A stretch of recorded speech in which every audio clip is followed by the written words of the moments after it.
अस्सलाम वालेकुम, क्या हाल हैं आप सब लोगों के। उम्मीद है आप लोग खैरियत से होंगे। कैसे हैं मेरे ब्रदर्स एंड सिस्टर्स। जैसे मैंने आप लोगों को कहा था कि मैं एक सीरीज़ लेकर आऊँगा हमारी सिस्टर्स के लिए कि शादी के बाद किस तरीके से जो हमारा देसी फैमिली स्ट्रक्चर है उसमें क्या क्या चैलेंजेस का सामना आपको करना पड़ता है, उसके सोल्यूशंस प्रोवाइड करूँगा, प्रॉब्लम को अच्छे तरीके से डिफ़ाइन करूँगा, फिर आपको स्पेसिफाई करके उस प्रॉब्लम के सोल्यूशंस दूँगा। तो आज पहली वीडियो के अंदर मैं थोड़ा सा ये जो हमारा ट्रेडिशनल इंडो पाक का देसी कल्चर, हम इसको कहते हैं देसी कल्चर, इसको मैं जो है डिफ़ाइन करूँगा, एक्सप्लेन करूँगा और इसके डिफरेंट एट्रीब्यूट्स, डिफरेंट चीज़ें जो हैं वो मैं डिस्कस करूँगा कि ये है क्या एक्चुअली। मैं इसको डिफ़ाइन करूँगा। मसले का जब तक मसला डिफ़ाइन ना हो तो हल कैसे होगा। तो ठीक है, अब मैं इंट्रोड्यूस करता हूँ देसी फैमिली सिस्टम। कोई भी अगर हमारा जो पाकिस्तान का या इंडिया का आप कोई एक कंबाइंड फैमिली सिस्टम ले लेंगे, ठीक है, तो उसके अंदर कुछ भी नहीं तो 2-3 भाई होंगे, 2-3 बहनें होंगी, माँ बाप होंगे, तो ये होगा और उनकी फैमिलीज़ होंगी, ठीक है, और उनके बच्चे होंगे। तो कोई भी आप सिंपल जॉइंट फैमिली सिस्टम को लेंगे तो 25 से 30 अफराद उस घर में होंगे, मिनिमम भी 15 तो होंगे।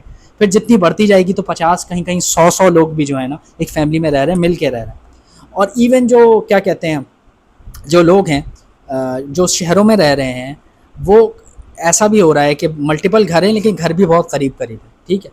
तो ये एक सिंपल सा मैंने स्ट्रक्चर खींच दिया उसमें जो है ना। फिर आपको कौन कौन से रिश्ते हैं जो कि डील करने पड़ते हैं, जिसमें सास हो गई, ससुर हो गए, नंद हो गए, भावज हो गए, देवरानियाँ, जेठानियाँ, ठीक है, और जो है देवर, जेठ, ये जो मोटे मोटे हमारे जो रिश्ते हैं ये सारे आ जाते हैं। फिर उनके बच्चे आते हैं। अब ये पूरा सिस्टम है। अब आप ये समझें कि जितने भी लोग पहले से ऑलरेडी एक फैमिली में रह रहे हैं, ठीक है, उनकी आपस में एक पर्टिकुलर बॉन्डिंग है। वो आपस में एक दूसरे को जानते हैं, अच्छाइयाँ भी जानते हैं, बुराइयाँ भी जानते हैं, क्योंकि इंसान है ना। हमारे यहाँ पॉजिटिव ट्रेड्स भी हैं, नेगेटिव ट्रेड्स भी हैं। तो ये सारे लोग रह रहे हैं, ठीक है। अब कोई एक नया बंदा एक्सटर्नली आता है, वो पहले अपनी फैमिली में कहीं रह रहा है। ख़ास तौर पर ख़वातीन जो हमारी आती हैं शादी के बाद, जब वो एक फैमिली के अंदर आती हैं तो वो उनको ऐसा लग रहा होता है कि मैं एक अनजान शहर में आ गई, अनजान लोगों में आ गई, जिनके साथ मेरा सडन एक रिश्ता बन गया, ठीक है। अब जब रिश्ता बनता है तो किसी भी बंदे से आप ओवरनाइट रिश्ता नहीं बना सकते। इवन आपका जो हस्बैंड भी होता है उसको ही जानने में आपको बहुत टाइम लग जाता है।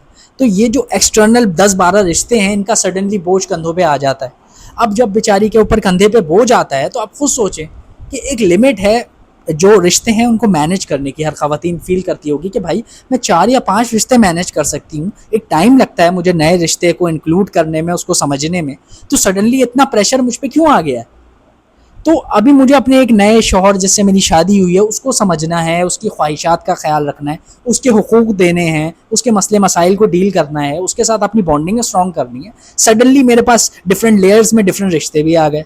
तो कितना बड़ा ये जो फैमिली सिस्टम है, अगर ओवरऑल देखा जाए ना तो इसके पॉजिटिव पॉइंट्स भी हैं, नेगेटिव पॉइंट्स भी हैं, लेकिन पॉजिटिव पॉइंट्स कम हैं, नेगेटिव पॉइंट्स बहुत ज़्यादा हैं, ठीक है। एक स्ट्रेस और एक एंजाइटी के फॉर्म में जो है ना वो औरत रहती है, वो देखती है कि मैं किस तरीके से करूँगी। तो ये काफ़ी मसला होता है। फिर ख़ास तौर पे जो ख़वातीन होती हैं, अब वो कहते हैं ना औरत औरत की दुश्मन है, ठीक है। मर्दों से मसला नहीं होगा औरतों को डिफरेंट औरतों वाले रिश्तों से मसला होगा। देवरानी को जेठानी से होगा, सास से होगा, नंदों से होगा। फिर नंदे आ जाती हैं अक्सर वीकेंड के ऊपर अपनी पूरी फैमिली लेके, फिर उनको भी सर्व करना पड़ता है। तो ये सारी जो प्रेशर लेके वो आएगी तो वो क्या आपको लगता है वो सही हुकूक अपने शौहर के अदा कर पाएगी? नहीं कर पाएगी। तो ये एक मैंने बाउंड्री लाइन खींच दी है जिसमें आपने डिफरेंट रिश्ते मैंने बता दिए हैं और ये मैंने बता दिया कि बहुत मुश्किल में है औरत। अब मैं सेपरेटली एक एक रिश्ते को कोशिश करूँगा कि मैं डिस्कस करूँ, ठीक है, और आखिरी में जो है ना मैं शौहर को डिस्कस करूँगा कि शौहर के साथ कैसे करने हैं उनको, ठीक है। तो नेक्स्ट वीडियो को ट्यून करके देखिएगा। ये मैंने एक रोड मैप आप लोगों को बता दिया है, एक फ्रेमवर्क बना दिया है। वीडियो अगर अच्छी लगी तो लाइक करें, कमेंट करें, मुझे पता है कि मसले हैं, इंशाल्लाह हल करेंगे। अस्सलामु अलैकुम।